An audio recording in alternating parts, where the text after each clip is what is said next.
बिस्मिल्लाहिर्रहमानिर्रहीम और अस्सलाम वालेकुम। 8 सितंबर और पाकिस्तान में पीर की शाम। सबसे पहले काउंटडाउन 82 डेज टू गो। 82 दिन रह गए हैं फील्ड मार्शल आसिम मुनीर की रिटायरमेंट और मुल्क में नए आर्मी चीफ के आने में।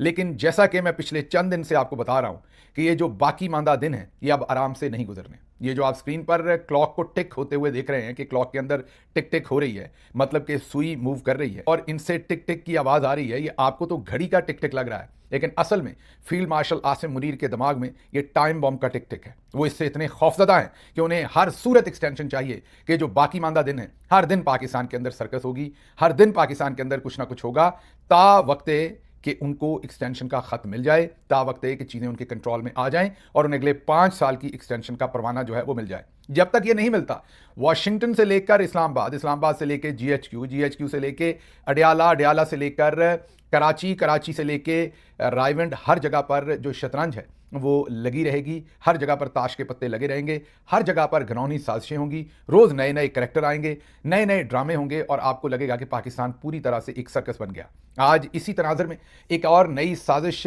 अडयाला जेल के सामने खेली गई, जहां पर जब अलीमा खानम और उनकी दूसरी बहनें प्रेस कॉन्फ्रेंस करने के लिए पहुंची तो जो टाउट सहाफ़ी थे, जिनको इस्टेब्लिशमेंट पिछले चंद दिन से, इस्टेब्लिशमेंट मतलब फील्ड मार्शल आसिम मुनीर और उनके साथी जनरल्स पिछले चंद दिन से इस्तेमाल कर रहे थे, उन्होंने आज दोबारा प्रेस कॉन्फ्रेंस शुरू भी नहीं हुई थी कि अलीमा खानम साहबा के साथ बदतमीज़ी शुरू कर दी। उसके ऊपर वहाँ पर झगड़ा फसाद हुआ, उसके ऊपर वहाँ पर फिर लाठीचार्ज हुआ, तशद्दुद हुआ और पाकिस्तान तहरीक इंसाफ के वर्कर्स और अलीमा खानम और दूसरे लोगों के ऊपर एक नई एफआईआर दर्ज हुई और वर्कर्स को अरेस्ट करके थाने ले गए। ये सारा वाक़या कैसे हुआ? इस वाक़े को प्रिडिक्ट कर दिया गया था पहले से ही। अदील राजा और दूसरे जर्नलिस्ट पहले से ये बता रहे थे कि ये सब कुछ होने वाला है। पहले से प्रोडिक्ट कर रहे थे कि अदील राजा जो अरशद शरीफ के प्रोड्यूसर रहे हैं, मैं उनकी बात कर रहा हूँ, पहले से प्रोडिक्ट कर रहे थे कि अडयाला जेल के सामने ये होने वाला है। क्यों प्रोडिक्ट कर रहे थे? सबसे पहले आपको बताते हैं कि जिस काम के लिए एक दलाल नमा, सहाफ़ती दलाल कह लें चले आप, दलाल नमा इंसान को सहाफ़ी बनाकर पेश किया जा रहा है, उसका नाम तैयब बलोच है, जिससे हाल ही में मतीउल्लाह जान ने नॉलेज के स्पेलिंग पूछे थे तो उनको नहीं आते थे। उन्होंने कहा ज़ाती हमला ना करें, आप मुझसे नॉलेज के स्पेलिंग क्यों पूछ रहे हैं? वही तैयब बलोच की हम बात कर रहे हैं। ये बोल टीवी में काम करते हैं। बोल टीवी के बारे में अमूमी तासर है कि ये आईएसआई बैक्ड चैनल है। इसके जो मालिक थे उनसे ये चैनल ज़बरदस्ती छीन लिया गया था। शेख साहब थे, सबको पता है कि किस तरीके से उनको और उनके ख़ानदान को तख्ता मश्क बनाया गया जब तक कि उनसे चैनल छीन नहीं लिया गया। अब इसके बारे में काम तासर है कि ये मिलिट्री बैक्ड ये चैनल है या इसको वहाँ से लाइन दी जाती है या इनकी एडिटोरियल पॉलिसी वहाँ से कंट्रोल की जाती है। बहरहाल बोल टीवी का जो बीट रिपोर्टर है या जो फील्ड रिपोर्टर है जो अडयाला जेल को कवर करता है और वहाँ पर रोज़ जाते हैं कवरेज करने के लिए, उनका नाम है आली जा। जी हाँ, रिपोर्टर का नाम है आली जा। वो बोल टीवी की तरफ से कवरेज करते हैं और जाहिर है वही जाएंगे प्रेस कॉन्फ्रेंसेस को कवर करने, वही कर रहे हैं बहुत देर से। लेकिन उन्हें कल ये बता दिया गया कि आपने अब कवरेज करने नहीं जानी, आपकी जगह पर तैयब बलोच जाएंगे। इससे पहले भी तैयब बलोच जो है वो बहुत सारी जगहों पर पहले वो इमरान खान साहब से भी बदतमीज़ी कर चुके हैं और उसके बाद माफ़ी भी मांग चुके हैं बदतमीज़ी करने के बाद। इसके बाद वो अभी चंद दिन पहले इमरान खान साहब के साथ, जाहिर है उन्होंने पहले बदतमीज़ी की थी उनकी गिरफ्तारी से पहले, अभी अलीमा खानम साहबा के साथ भी वो पहले बदतमीज़ी कर चुके हैं। आज उनको दोबारा बोल टीवी की तरफ से भेजा गया और ये रिपोर्टर्स पहले से कह रहे थे कि भेजा जाएगा और वहाँ पर मामला ख़राब होगा। एक तरफ उनको वहां पर भेजा गया, या दूसरी तरफ प्रेस जो क्लब है वहां पर कुछ सहाफ़ी नमा दोबारा सहाफ़ती दलालों को बैठाया गया कि आप बैठकर इंतजार करें क्योंकि पहले से स्क्रिप्टेड था, वहां पर तशद्दुद होगा, आपने यहां से प्रेस कॉन्फ्रेंस और प्रेस रिलीज जारी कर ली। फिर एक बहुत बड़ी एंकर हैं इस्लामाबाद की और नून लीग की बहुत ही करीब फैमिली मेंबर के तौर पर ही हैं, उनके शौहर भी एक निजी टीवी में काम करते हैं। वो जो शौहर साहब हैं वो तैयब बलोच के साथ रेगुलरली कॉन्टैक्ट में रहे और उन्हें कॉन्टेंट प्रोवाइड करते रहे।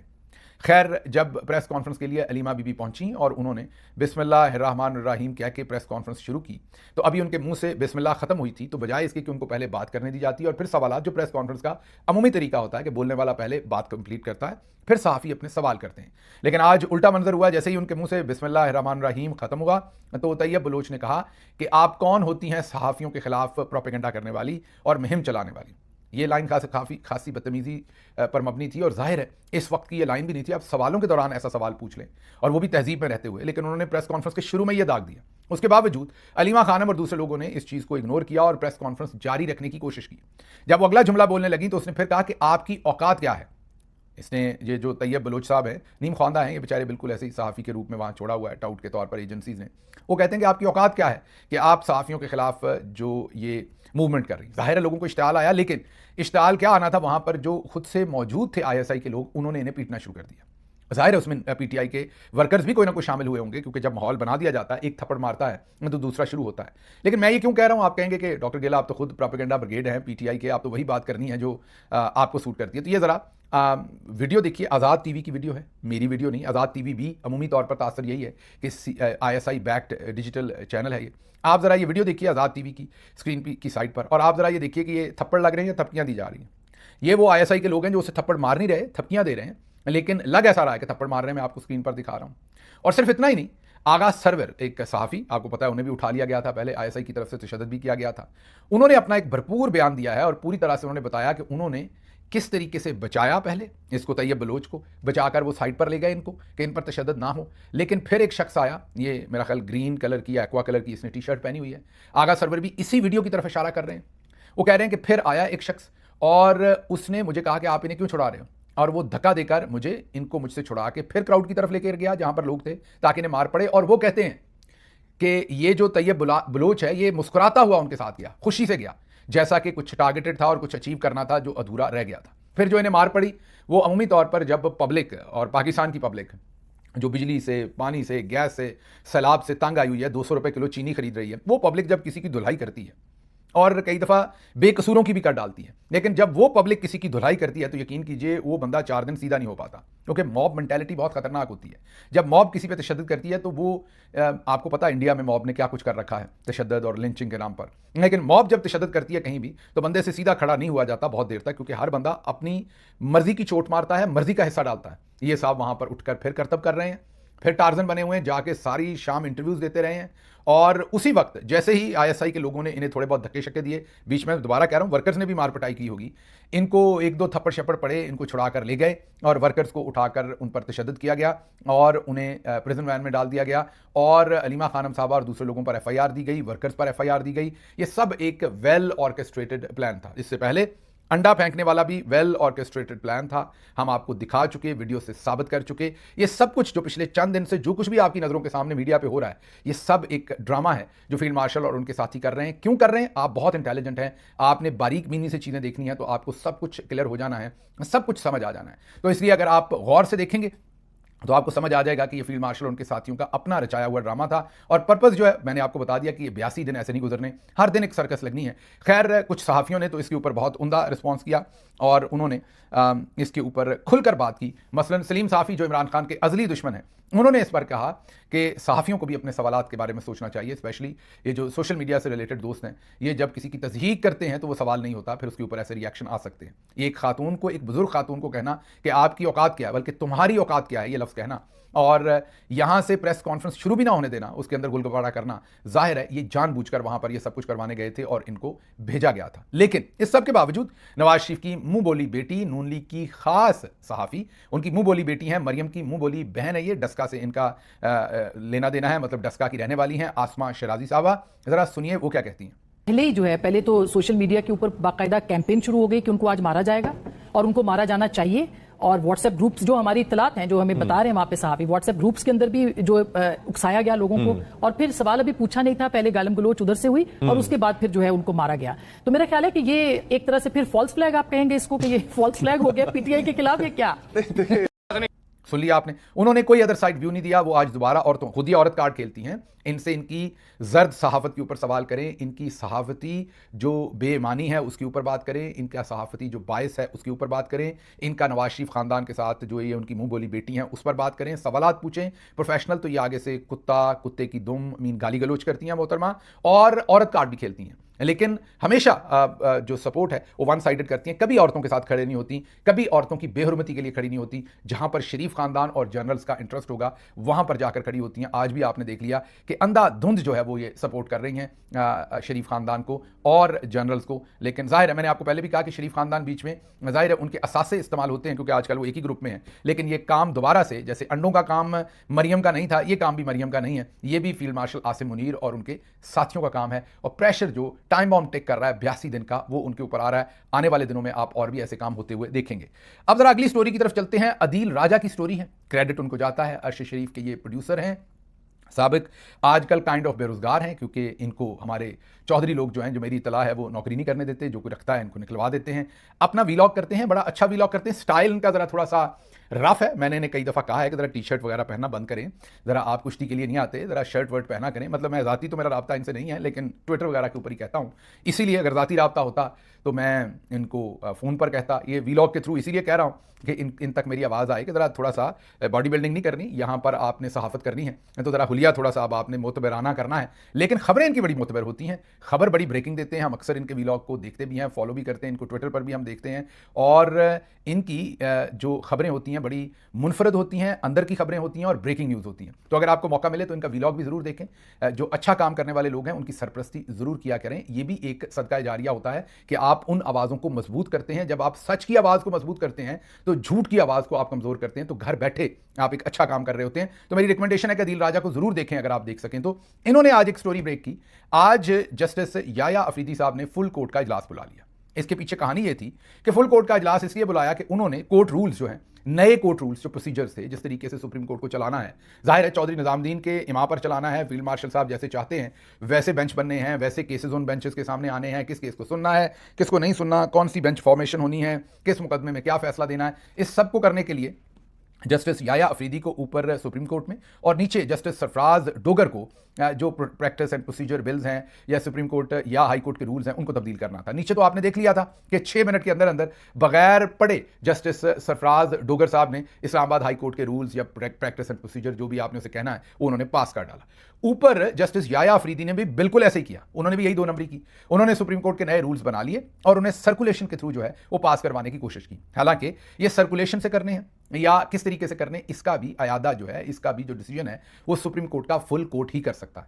उन्होंने फुल कोर्ट बुलाने के बगैर ही सुप्रीम कोर्ट के रूल्स बगैर मशावरत के बना डाले। मशावरत क्या थी? जैक ब्रांच में किसी ब्रिगेडियर साहब ने या मेजर जनरल साहब ने और कर्नल साहबान ने कुछ टाउट किस्म के बुकला के साथ बैठकर ये रूल्स बनाए होंगे, क्योंकि चौधरी साहब को जैसे आप कस्टम मेड अपने लिए जूता बनवाते हैं या शलवार कमीज बनवाते हैं, वो ऐसे आप अपनी मर्जी का स्टिच करवाते हैं, मर्जी का कपड़ा लगवाते हैं। शलवार किस रंग की होगी, दुपट्टा किस रंग का होगा, शर्ट किस रंग की होगी, आप अपनी मर्जी से चूज करते हैं। आजकल सुप्रीम कोर्ट ऑफ पाकिस्तान में भी बिल्कुल उनकी मर्जी है सुप्रीम कोर्ट को लहंगा पहना दें, उनकी मर्जी है वो कहें कि जे तू मेरे नाल नची ना, मीन सुप्रीम कोर्ट अगर उनके साथ ना नाची तो वो लहंगे पे शराब डोल देंगे, मीन गिरा देंगे शराब।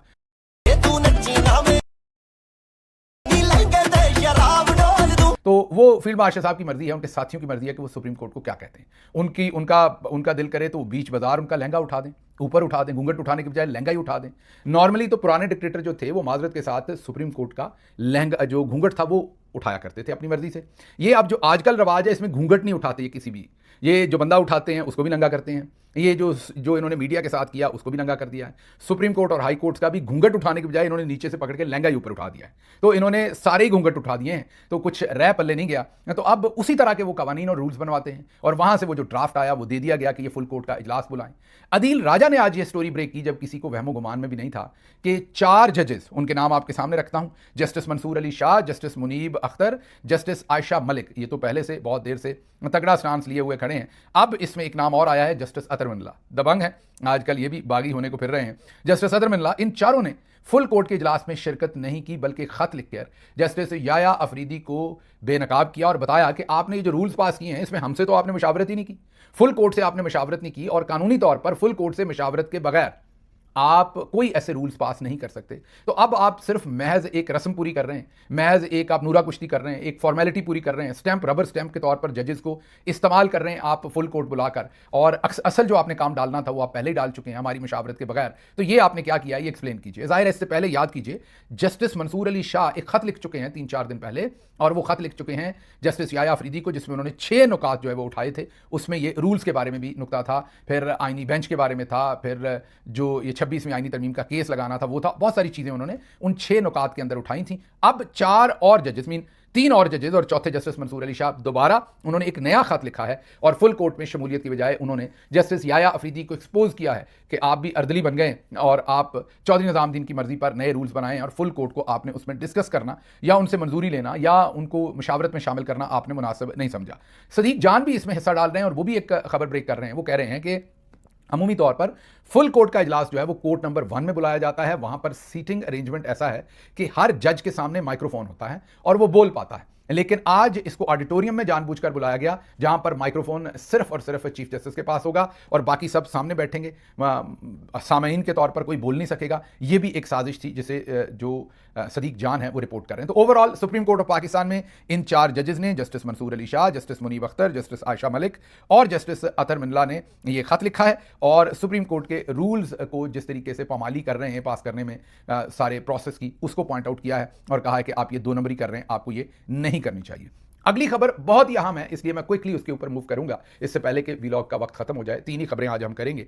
बहुत अहम खबर यह है कि आज पाकिस्तान ने, पाकिस्तान नहीं बल्कि आप ये कहिए कि है तो पाकिस्तानी, वो भी इदारा पाकिस्तान का ही है, लेकिन इदारे के तौर पर बात करते हैं। आज अमरीकी हुकूमत और पाकिस्तान की फौज ने एक एग्रीमेंट साइन किया है, MOU साइन किया है, जिसमें जो क्रिटिकल मिनरल्स हैं वो अब अमेरिका को दिए जाएंगे। वो जो मादनियात जिसकी बात हो रही थी वो अब अमेरिका को दिए जाएंगे, उन तक रसाई दी जाएगी और अमेरिका उन क्रिटिकल मिनरल्स को पाकिस्तान से हासिल करेगा। इस पर आज वजीर आजम हाउस में एक MOU पर दस्तखत हुए हैं। वजीर आजम तो बेचारा रबर स्टैम्प के तौर पर इस्तेमाल हुआ है। इसमें अमेरिका की तरफ से अमेरिकी हुकूमत, उनकी जो हुकूमत का इदारा एंटिटी है जिसको USSM कहेंगे, यूनाइटेड स्टेट मेरा ख्याल स्ट्रेटेजिक मिनरल्स इसको कहते हैं, ये मिजूरी जो स्टेट है वहां पर ये वाक़ है। इनका काम ये है अमेरिकी गवर्नमेंट के लिए पूरी दुनिया से जो क्रिटिकल मिनरल्स हैं, जिन तक अमेरिका से भी ज़्यादा रसाई इस वक्त चाइना की है। चाइना के पास खुद भी क्रिटिकल मिनरल्स बहुत हैं और पूरी दुनिया में भी जहां जहां क्रिटिकल मिनरल्स हैं, चाइना ने पैसा लगाकर उनको खरीद कर, मतलब कि पैसा इन्वेस्ट करके उन तक अपनी रसाई बनाई हुई है। इसलिए अमेरिका को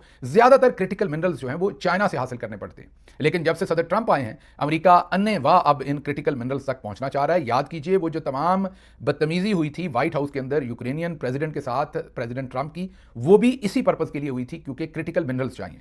पाकिस्तान में वैसे तो पता नहीं कौन कौन से मिनरल्स होंगे, मेरा ये एरिया ऑफ एक्सपर्टीज नहीं है, लेकिन बहरहाल फिर भी जो मिनरल्स हैं लाइक लिथियम, कोबाल्ट और निकल और जो रेयर अर्थ मिनरल्स हैं, एक दिन हमने आपको सब नाम बताए थे पिछले एक व्लॉग में, वो तमाम के तमाम पाकिस्तान में, यूक्रेन में, चंद जगहों पर दुनिया में मौजूद हैं। उनमें से एक जगह पाकिस्तान भी है।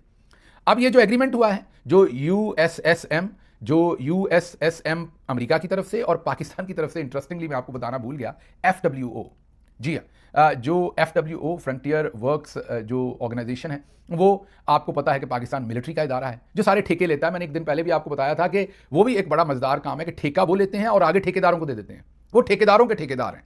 मैं भी सारी उम्र यही समझता रहा कि ये जो पुल, ये जो सड़क, ये जो मोटरवे है, ये FWO बनाती है, क्योंकि बोर्ड लगा होता है और नाम ही काफ़ी है, मतलब लोग ट्रस्ट भी करते हैं कि एक मिलिट्री का इदारा है, साफ शफाफ होगा। लेकिन फिर बाद में पता चला कि वहाँ पर भी करप्शन के बहुत स्टेन्स हैं। और सबसे इंटरेस्टिंग बात तो ये है कि वो ठेका लेते हैं। मसलन उन्होंने लेट्स एज्यूम के लाहौर से कराची मोटरवे का ठेका ले लिया। उन्होंने फिर उससे लाहौर से लेके आप समझ लें मुल्तान तक का हिस्सा किसी को आगे ठेके पे दे दिया। मुल्तान से लेके उन्होंने आगे बहावलपुर तक का किसी को ठेके पे दे दिया। बहावलपुर से सखर तक का किसी को ठेके पे दे दिया।